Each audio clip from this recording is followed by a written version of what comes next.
ሰላም ጤና ይስጥልን ውድ ተመልካቾቻችን አድማጮቻችን ከሰዓቱ አበይት መረጃዎች ጋር እኔ ደረጀ ሀብተወልድ ነኝ።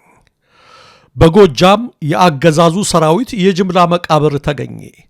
በርካታ ቁጥር ያለው ኃይል በመያዝ ወደ ግራ ቅዳም የተንቀሳቀሰው ብዛት ያለው የመከላከያ ሰራዊት በደረሰበት ተከታታይ ምት በርካታ ኃይሉን ማጣቱ ተሰምቷል።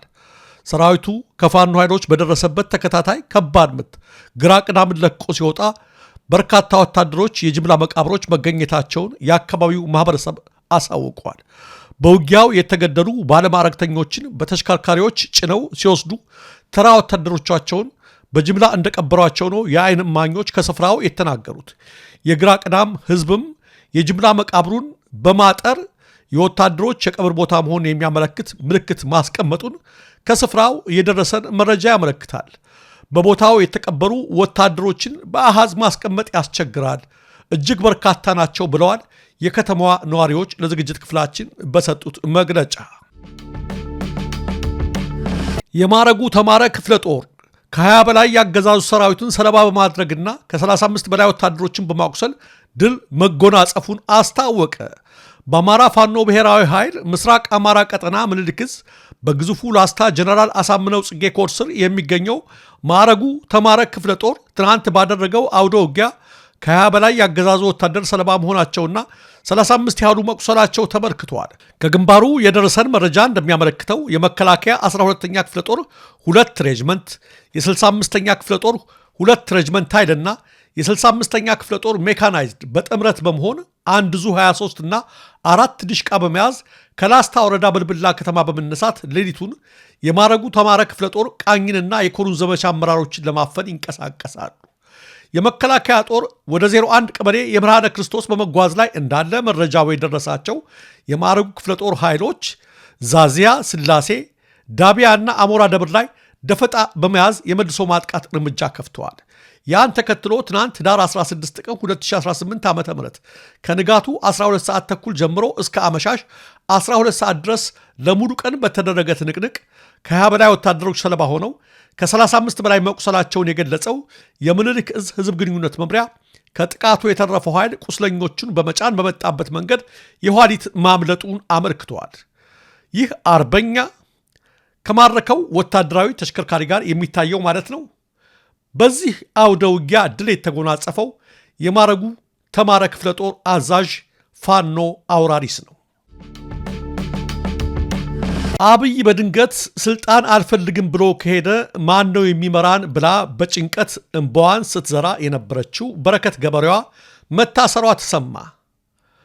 ወይዘሮ በረከት ወርቁ አደራ በቅጽል ስሟ በረከት ገበሬዋ በተለያዩ የመንግስት ጥቅም የሚጎዱና በህገወጥ ተግባሮች ላይ ተሳትፋለች በሚል ጥርጣሬ በፖሊስ ቁጥጥር ስር ውላ ምርመራ እየተደረገበት እንደሚገኝ ከፖሊስ የወጡ መረጃዎች ያመለክታሉ። ለጠቅላይ ሚኒስትር አብይ አህመድ ከፍተኛ አክብሮት፣ ድጋፍና ፍቅር እንዳላት በደጋጋሚ ስትገልጽ የምትደመጠው በረከት ገበሬዋ ይህንን ፍቅሯን ለመግለጽም በቅርቡ እግዚአብሔር ከኔ ዕድሜ ላይ ቀንሶ ለአብይ ይስጥልኝ ማለቷ አይዘነጋም። ቃል በቃል በረከት ገበሬዋ ከአንድ ወር በፊት ይህን ነበር ያለችው። ጥያቄን፣ ጭንቀቴን በቅንነት መልሱልኝ። እኔን ሁሌ የሚያስጨንቀኝ የሚያሳስበኝ ነገር ጠቅላይ ሚኒስትራችን ዶክተር አብይ ደከመኝ፣ በቃኝ፣ ትንሽ ልረፍ፣ እስቲ እንደ አባት ወደ ልጆቼ ወደ ቤተሰቤ ልመለስ ቢል ምን ይውጠናል? ማን ነው እሱን የሚተካው? ማን ነው ይህን ሁሉ ውጥንቅጡ የወጣ ፖለቲካ የሚያቻችለው? ማን ነው? እግዚአብሔር ለኢትዮጵያ ሲል ከእኔ ዕድሜ ቀንሶ ይስጥህ ማለቷ አይዘነጋም።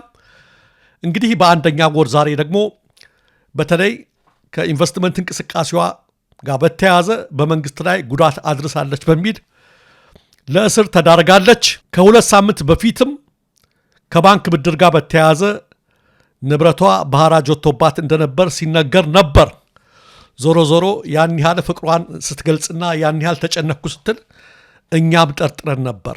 በወቅቱ እንደውም ከዕድሜ ቀንሶ ለአብይ እግዚአብሔር ይስጥልኝ ባለችበት ሰዓት የበውቀቱ ስዩምን እቴ የሚለውን ግጥም ቀንጨብ አድርጌና በተባት ጾታ ቀይሬ ልኬላት ነበር ለአብይ እንድትለክላቸው።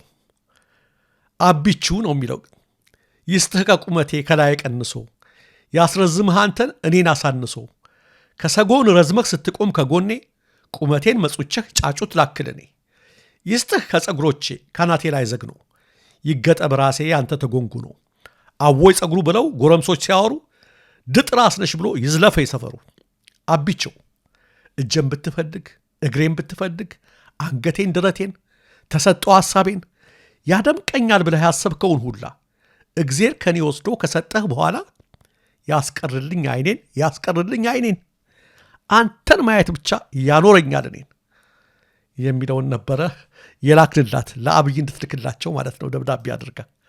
እንግዲህ እድሜ ከሰጠች አይቀር ይህንንም እንድትሰጥ ነበር። ለማንኛውም አበጋር ተወደድኩ ብለሽ አትበይ ደንበር እኛም አንድ ሰኞ እንዲህ አድርጎን ነበር ይላሉ። መጨረሻው ይኸው ነው። ለእስር ተዳርጋለች በዛሬ ዕለት ለማለት ነው ተመልካቾቻችን። በሐዋሳ ከተማ በማርበርግ ቫይረስ የተያዘ ሰው መገኘቱን የጤና ሚኒስቴር አሳወቀ። ግለሰቡ በጅንካ ከተገኘው የመጀመሪያው የማርበርግ ቫይረስ ተጠቂ ጋር ንክኬ የነበረውና ወደ አካባቢው ተጉዞ ወደ ሐዋሳ ተመላሽ የነበረ ሰው ነው ተብሏል። ይህ የተገለጸው የጤና ሚኒስቴርና የህብረተሰብ ጤና ኢንስቲትዩት በማርበርግ ቫይረስ ዙሪያ እየሰሩት ያለውን ስራ በተመለከተ በዛሬው ዕለት ለጋዜጠኞች ማብራሪያ ሲሰጡ ነው። ቫይረሱ ከተከሰተበት ከህዳር 5 ቀን እስከ ህዳር 17 ቀን 2017 ዓ.ም ድረስ 73 የላቦራቶሪ ምርመራዎች ተደርገዋል ያሉት ሚኒስትሯ ዶክተር መቅደስ ዳባ በዚህም 11 ሰዎች በቫይረሱ ተጠቅተዋል፣ 6ቱ ህይወታቸው አልፏል፣ 5ቱ ደግሞ በህክምና ላይ ናቸው ሲሉ አስረድተዋል። 349 ግለሰቦች ደግሞ ንክኪ ያላቸው በመሆኑ ክትትል እየተደረገላቸው ነው የተባለ ሲሆን ከነዚህ ውስጥ 119ኙ የለይቶ ማቆያ ጊዜያቸውን ማጠናቀቃቸውን ሚኒስትሯ አመልክተዋል። ይህ በእንዲህ እንዳለ በዛሬው የጤና ሚኒስቴር መግለጫ ባይካተትም በጅንካ የአንዲት ነርስ ባለቤት በዚሁ በሽታ ህይወቱ ማለፉን የከተማዋ ነዋሪዎች ተናግረዋል። ምርጫ ቦርድ እናት ፓርቲን አስጠነቀቀ። ብሔራዊ ምርጫ ቦርድ እናት ፓርቲ በቦርዱ ላይ ያልተገባ ተጽዕኖ ለመፍጠር ከሚያደርጋቸው ሙከራዎች ሊቆጠብ ይገባል ሲል አዲስ ባወጣው መግለጫ አስጠንቅቋል። ቦርዱ እናት ፓርቲ ባለፈው ሳምንት ባወጣው መግለጫ ቦርዱ ፓርቲውን ለማፍረስ እየተንቀሳቀሰ ይገኛል በማለት ያቀረበው ውንጀላ መሰረተ ቢስና ሐሰተኛ ነው በማለት አጣጥሏል።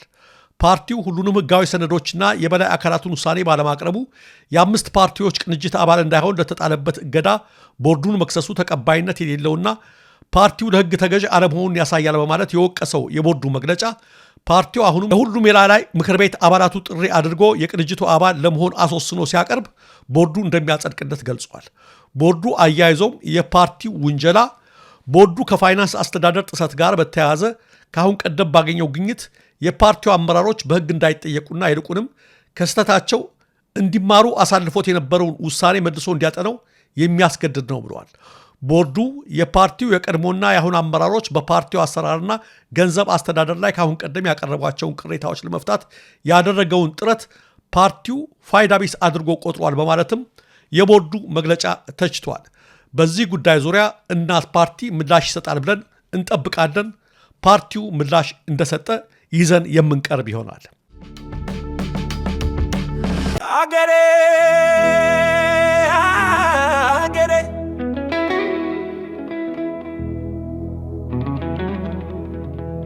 የነብሮች አውድማ የአንበሶች መካናት የኮራንቶች ደብር የደፋሮች እናት ኢትዮጵያ ሀገሬ ኢትዮጵያ ሀገሬ የሐቀኞች ምድር የደጎች መዲና የዋሃን ታዛ የጀግኖች ቀጠና የቅዱሳን ርስት የብዙሃን ጥማት የጥቁር ሕዝቦች ክብር ጌጥና ሽልማት አገሬ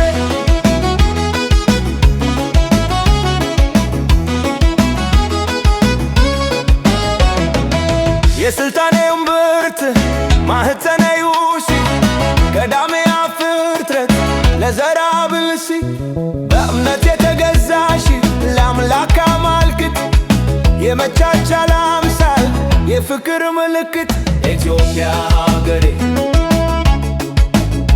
ዋልታና ማገሬ ኩራቴና ክብሬ ወለላና ማሬ ነፍሴና ደም ስሬ ብንግር ትኖሮ ምን እርግማን ገባሽ ምን መተት ዞረብሽ ምን ስራዬ ተጠባሽ የምሾተ ላይ ነው ደምሽን የጋረደው የምን ደንቃራ ነው ተንፋሽሽን ያገደው እሳት ማህፀንሽን አመድ ያስወረደው ኢትዮጵያ ሀገሬ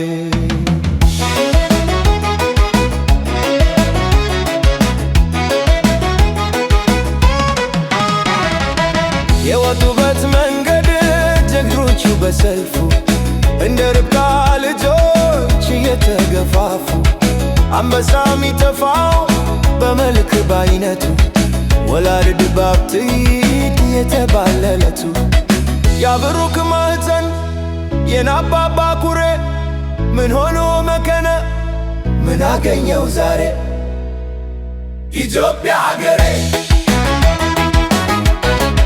ኢትዮጵያ ሀገሬ ኢትዮጵያ ሀገሬ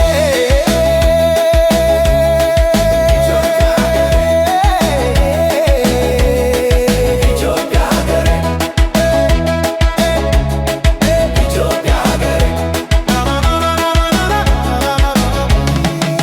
የገብርዬ ችካል የመይሳው ካስማ የናሉላ ሰንደቅ የነበዝብ ዛርማ የነጣይቱ ትምክት የምኒልክ ትውክልት የነጅፋር ክትር የነቱና ሐውልት የአባ ነፍኖ ዝናር የአባ መላሸማ የጎበና ጥሩር የበላይ ዓላማ ኢትዮጵያ ሀገሬ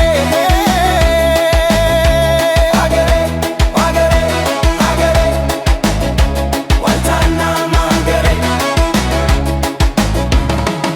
የማንነቴ መለስ ደማኳ ብርሃኔ አንደበት መፍቻዬ እስትንፋስ ልሳኔ ያንቺን ክፉ መሆን ከሚያሳይኝ ባይኔ ከጠረፍሽ ጃፍ ላይ ልውደቅልሽ እኔ